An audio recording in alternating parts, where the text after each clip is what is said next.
Now sometimes I'll go into a couple and I've got a few skills that I think like is very rare. I can look at a couple within a minute. I can tell if a woman is having an affair. Within a minute, I can tell if somebody's having an affair. I think that's my superpower. The video will turn on, and they haven't said a word. And I remember having a couple not so long ago. The video turned on, and I looked at them, and I said, "She's having an affair." I just could within a second. And I asked a few questions, but I knew what was going on. I asked a few questions, and I allowed her to start. And I said, "Do you mind explaining?" And she's like, "Oh, he's a great husband. Just we're not in love." And I said, "You're having an affair. You can be honest. You're having an affair." And he went, "Actually, I've just caught her recently, and that's why we booked the call." And I said, "I could tell completely that she's having an affair. And I could tell by the fact that, A, she can't find real flaws in you. She's talking about something you did wrong 4 years ago.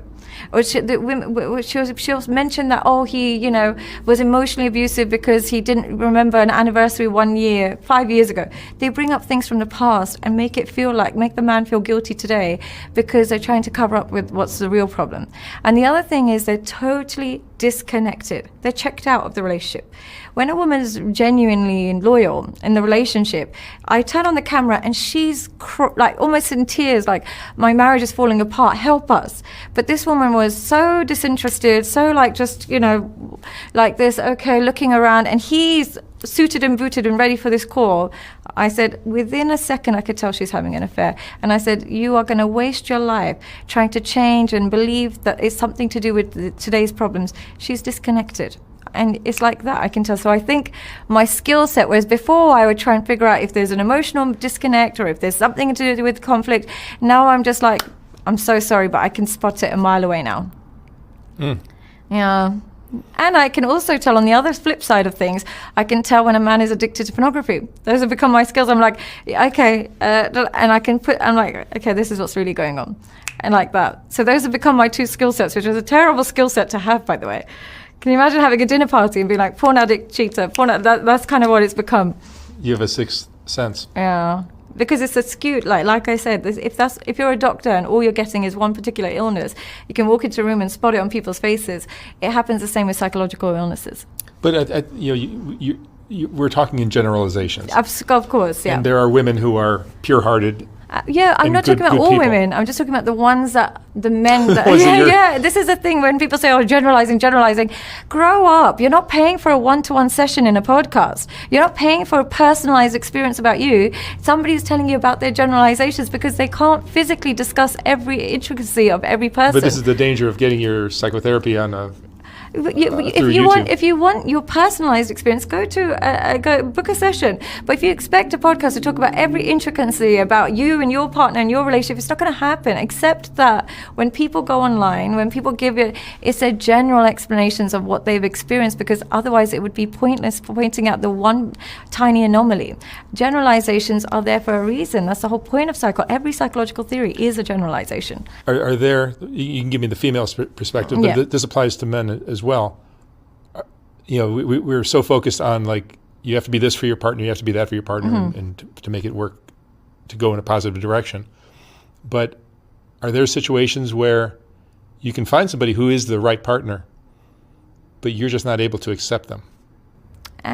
In that moment where you just can't receive the love. You don't believe you deserve them, or it's just bad timing, or does whatever. that happen with men a lot as well? I think it happens both ways. Yeah, because it happens very much with women, is that you can see somebody who actually on paper just is treating you right, is kind to you, does want to get married, does want to label it. And same with men, they'll meet a woman that is all of those things, but for some reason they just are still stuck on the woman that won't reply to their text, or the guy that won't label the relationship. And there is almost a part of them that has become attracted to inconsistency. They believe inconsistency is an indicator that this partner is valuable, and availability suggests this partner must be low value. So they associate availability with something wrong with them, because what it really signals is something is wrong with your own self-esteem. There's a part of you that doesn't believe you are worthy of commitment, and you are worthy of love, and you're worthy of this level of attention. So instead of like appreciating it, you start to question the person who's giving you consistent love. You start to think, what's wrong with you? Why would you want to spend so much time with me? Why would you want to call me? Why would you want to check in if I'm okay? You start questioning their motives because you can't believe someone would just enjoy and love your company, because either you had an upbringing that made you feel unloved, or you just didn't have access to the opposite gender when you were growing up, and you just formed a core belief that you're not attractive and you're not what people desire. So when people shows you the opposite, you question their judgment rather than appreciate their dedication. It's like a gambling addiction where you get that payoff once out of every 20, 30 times. Yeah. But that challenge keeps you. And I urge everybody in that position to really try and shift to a consistent partner. It's a game changer in every area of your life. When you if you are super insecure, if you're super anxious all the time, or when you finally find someone who treats you well and you receive that love and you appreciate it, you won't believe what an instant antidepressant it is. Yeah. It's like an anti-anxiety You drug. talk about antidepressant. It's literally an antidepressant. Having a consistent, available partner that you can trust and loves you and makes you feel loved, it's better than any antidepressant you can receive. Yeah, as long as you also like them back and you're not just using them. Yeah. That's the key ingredient, the reciprocity. You need to like them back as well. You have to like them back. If you don't like them back, they will be seen as a nuisance. But if you like them back, it's seen as a drug.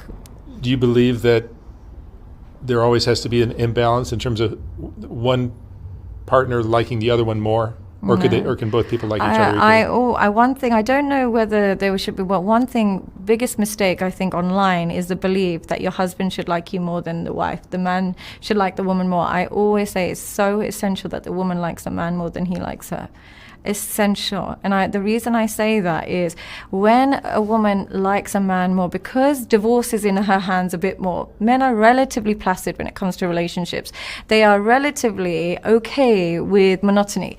They're okay if the relationship is not, overexciting, blah, blah, they'll get by with it. Women are not like that. If they don't feel loved, they don't feel consistency, they don't feel excitement, whatever, their emotions take over their judgment.